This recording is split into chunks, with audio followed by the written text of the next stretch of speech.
आजाद भारत के इतने साल बीत चुके हैं, लेकिन आज भी हम एक विकासशील देश ही हैं। हम कहते हैं बदलते दौर का उभरता इंडिया, लेकिन कौन सा इंडिया? वो इंडिया जो मोबाइल फोन पे बात करता है, स्टॉक्स में पैसा लगाता है, या वो इंडिया जिसका भूत भी अंधकार में रहा है और अभी तक भविष्य भी अंधकार में ही है? हम बात कर रहे हैं देश की 40% आबादी बच्चों की।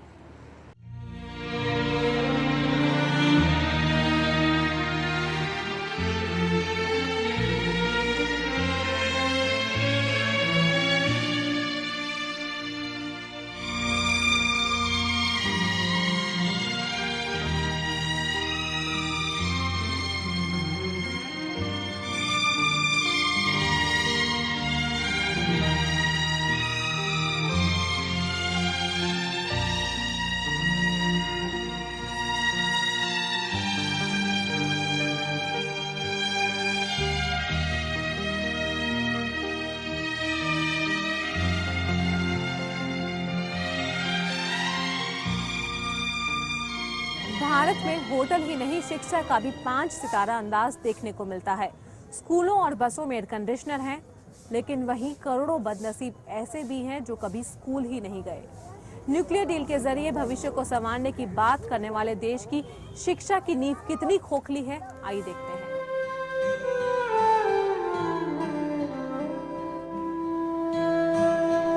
लखनऊ का सिटी मॉन्टेसरी स्कूल, 27,000 बच्चे इसमें पढ़ते हैं।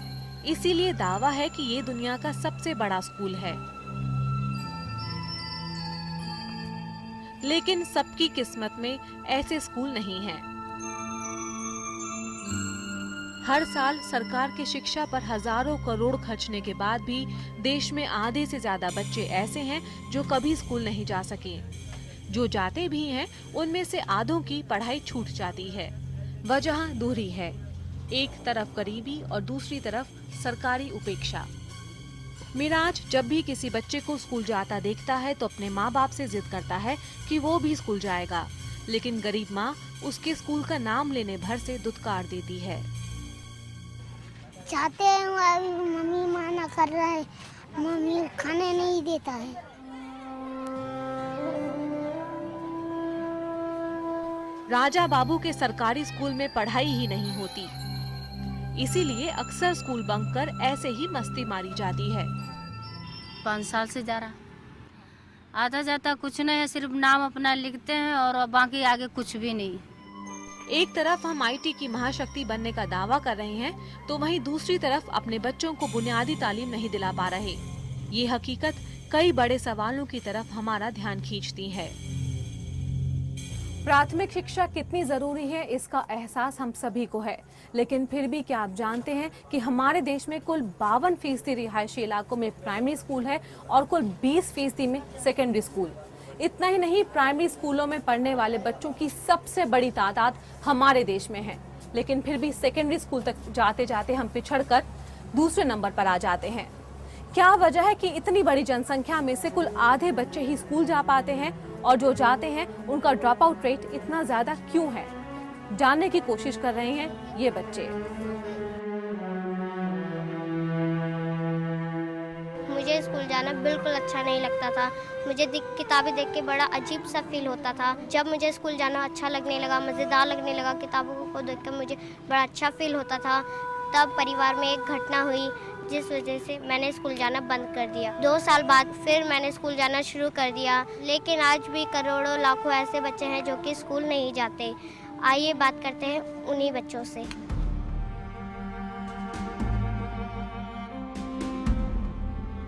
स्कूल पढ़ना चाहते हैं? हाँ। कब से नाम कटा हुआ है? बहुत दिन हो गए, नाम कट गया, मम्मी ने बोल दी। मैं घर पर काम करती हूँ, इसलिए स्कूल नहीं जाती हूँ। भाई लोग स्कूल जाती है। ना पढ़ने के लिए बच्चों के साथ उनके माता पिता भी जिम्मेदार है। ज़्यादातर लोग चाहते हैं कि उनके बच्चे स्कूल ना जाए। आपने इसको कभी स्कूल भेजा है? गाँव में जाती है। गाँव में जाती है, शहर में नहीं जाती? नहीं, शहर में नहीं। आप उन्हें स्कूल भेजते हैं? नहीं। आपकी लड़की क्यों नहीं जाती? लड़का जा रहा है, जो मैं उसको लिखा दूं स्कूल में नाम, तो फिर उसको हमारा देखने वाला कोई नहीं है। नोएडा से आशा के साथ सूरज, एनडीटीवी इंडिया के लिए। I think education is really important, and as I said today, for these kids, two are going to a high school. We have most of them in the municipal schools. Schooling is very, very important, and besides that, we also have a musical section for them where they learn music, and these are kids we've just picked up from the road. So I have to say that from there to here, it's been a journey for them. देखो इन्हें ये है ओस की बूंदें, पत्तों की गोद में आसमां से कूदे, अंगड़ाई ले फिर करवट बदल कर, नाजुक से मोती हंस दे फिसल कर, खो न जाए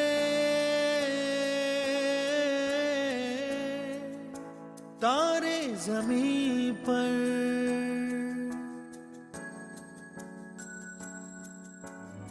आजाद भारत के 60 से ज्यादा साल अपनी तरक्की और कामयाबियों का बखान करते थकते नहीं हम, लेकिन इस चमचमाती हकीकत का एक अंधेरा पहलू भी है जो दिखाई नहीं पड़ता। आज भी हमारे देश में हर तीसरा शख्स भूखा सोने को मजबूर है और इन 35 करोड़ भूखे सोने वालों में ज्यादातर मासूम बच्चे हैं। ग्लोबलाइजेशन की चकाचौंध के बीच आज इन्हीं की कड़वी सच्चाई।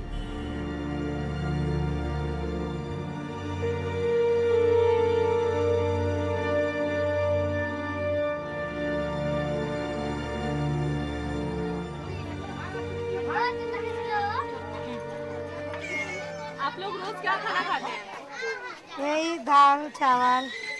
बच्चों को आप क्या क्या खिलाती हैं? यही खिलाते हैं जो साधारण खाना हम खाते हैं।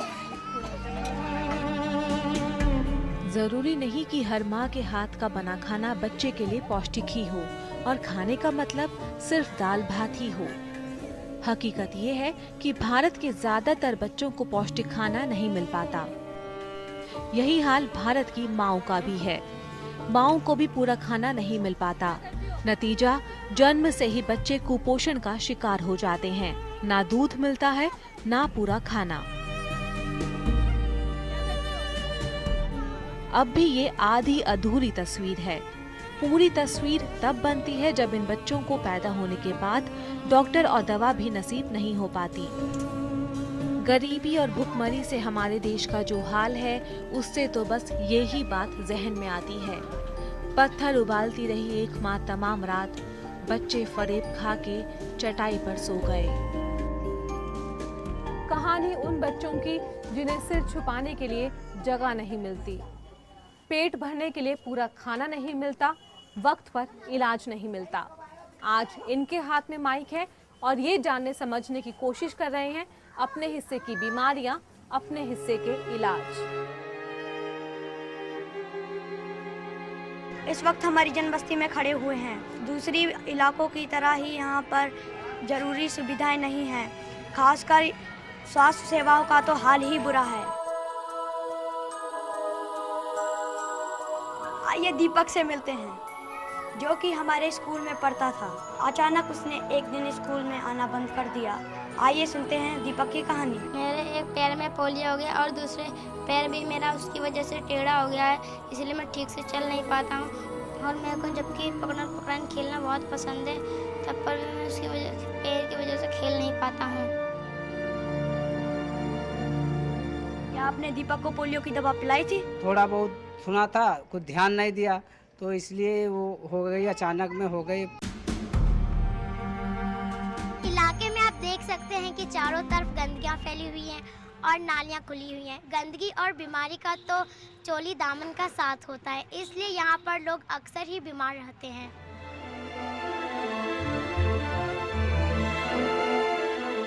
नोएडा से विनय कुमार के साथ काजल, NDTV इंडिया के लिए। बच्चे भगवान का रूप होते हैं, लेकिन सच है कि आज भी हमारे समाज में अपराध हो रहे हैं। तमाम कानूनों के बावजूद भी चाइल्ड अब्यूज नहीं रुक रहा है।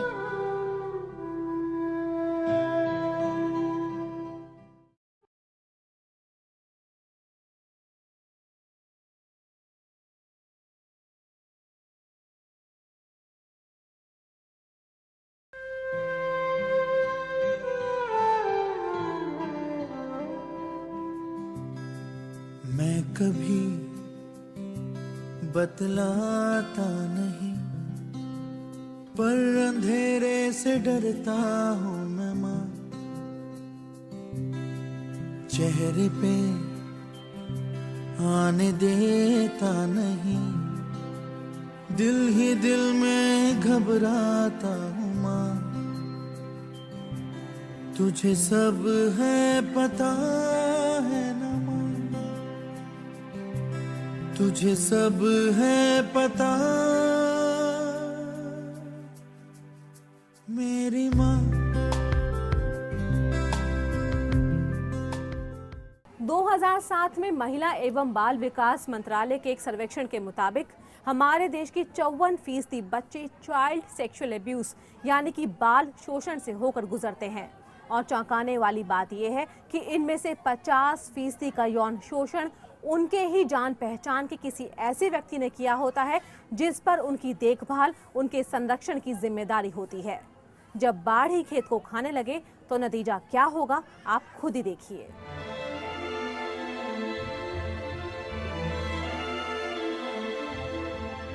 नौ साल की आशा यूं तो अपनी सौतेली बहन और जीजा के साथ रहती है, लेकिन जिस तरह का बर्ताव उसके साथ किया जाता है उससे कोई भी रिश्ता शर्मसार हो जाए। आशा से घर का सारा काम कराया जाता है, गलती हो जाने पर मिलती है पिटाई।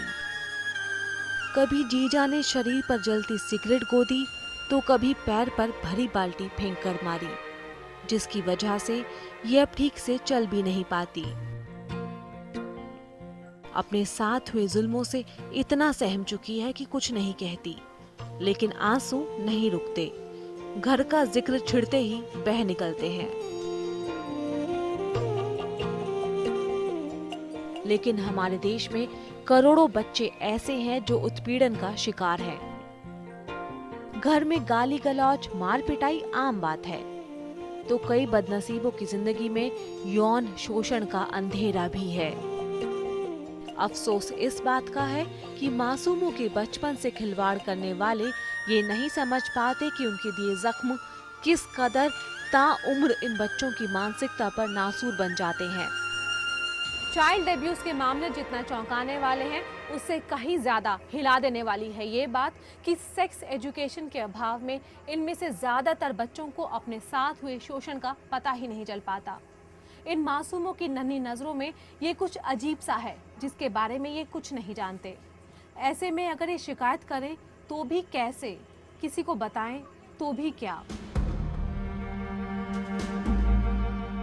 हम बेशक से ये कहें कि बच्चे भगवान का रूप होते हैं, लेकिन सच ये है कि आज भी हमारे समाज में अपराध हो रहे हैं। तमाम कानूनों के बावजूद भी चाइल्ड अब्यूज नहीं रुक रहा है। आपको ऐसे हजारों बच्चे मिलेंगे जिनके साथ रोज मार पिटाई होना आम बात है। बुआ का लड़का कहते थे कि पूजा यहाँ 1 कप चाय देना, तो चाय जब देने जाती थी मैं तो कहते थे कि यहाँ बैठ जाओ मेरे पास आके। तो मैं उनके पास जाके तो मैं बैठती थी, कभी गले में हाथ डालते, कभी हाथ पकड़ लेते, बहुत गलत तरीके से वो छूते थे। बात सिर्फ यहीं पर ख़त्म नहीं होती। लड़कियों के लिए तो हालात और भी मुश्किल है। सड़क पर चलते हुए छेड़छाड़ तो आम बात है, उस पर परिवार और समाज का रवैया भी उदासीन है। इन सब से आपको अंदाजा हो गया होगा कि हमारे जैसे करोड़ों बच्चे किस तरह की जिंदगी जीते हैं और वो ये भी नहीं जानते कि मदद के लिए किसके पास जाएं। नई दिल्ली से दीपा के साथ विकास, एनडीटीवी इंडिया के लिए। It's all the evils of society, but we will overcome because India is shining, India is being progressive. We all are good people, we all are good at heart, and I'm sure it's going to stop at some point. अब जो किए हो दाता ऐसा न कीजो, अब जो किए हो दाता ऐसा न कीजो, अगले जन्म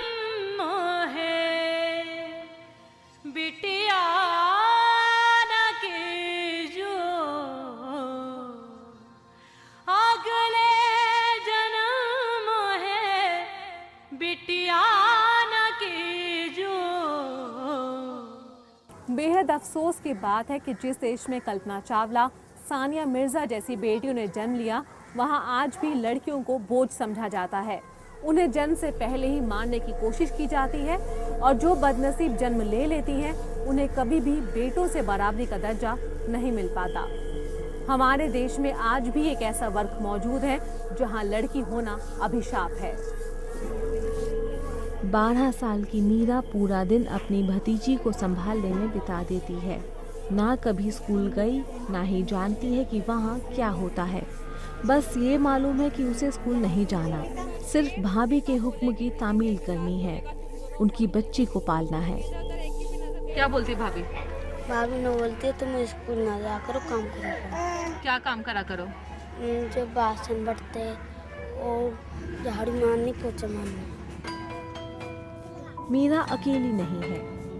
उस जैसी करोड़ों लड़कियां हमारे देश में जेंडर डिस्क्रिमिनेशन यानी लिंग भेद का शिकार हैं। इन बच्चियों को हर रोज ये एहसास कराया जाता है कि वो लड़कों के बराबर नहीं है। छोटी छोटी चीजों में उनके और लड़कों के बीच भेदभाव किया जाता है। ऐसी लड़कियों में पूरी जिंदगी के लिए एक हीन भावना घर कर जाती है और अपने ही माता पिता से तिरस्कार झेलने वालों में आत्मविश्वास की कमी किस कदर होगी, इसका अंदाजा आप खुद लगा सकते हैं। ये बहस बहुत पुरानी है कि लड़कियां लड़कों के बराबर हैं या नहीं। बेशक आज हमारे सामने ऐसी कई मिसालें मौजूद हैं जिन्होंने अपने माता पिता ही नहीं बल्कि देश का नाम भी रोशन किया है, लेकिन फिर भी अपने ही घरों में बेटियों को बेटों से कम आंका जाता है। कैसे करते हैं जिंदगी देने वाले ही ये भेदभाव और क्या बीतती है उन मासूमों के दिल पर, आइए जानते हैं उन्हीं बच्चों के मुंह से।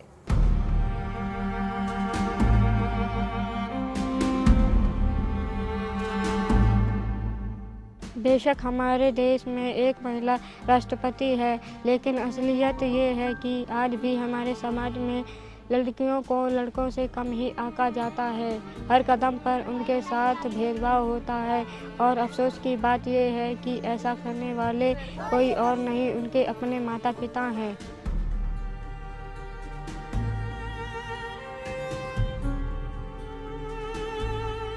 किस तरह से भेदभाव होता है आपके साथ में? मम्मी पता नहीं, वो अपने मतलब कि भैया को ज़्यादा मानती है अपने मेरे से। कहते हैं बर्तन काम कर ले, पढ़ाई तो बाद में कर सकते हैं, भैया पढ़ रहे हैं सिले तू बाद में पढ़ लियो, पहले बर्तन सब सफाई कर ले, काम वाम।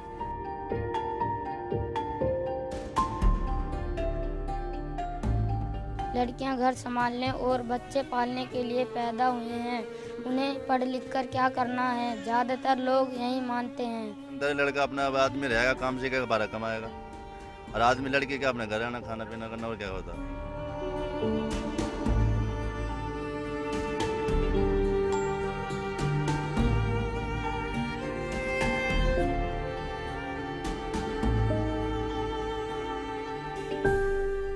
नई दिल्ली से किशन के साथ सोनू, NDTV इंडिया के लिए।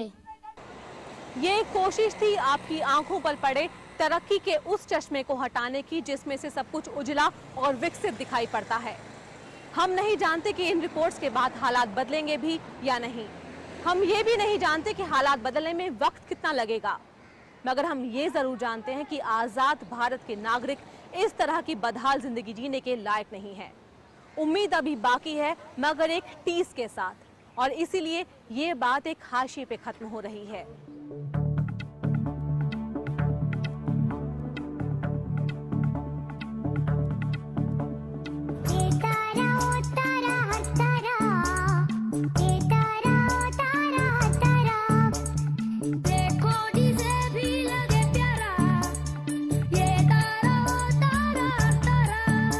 ये सब साथ में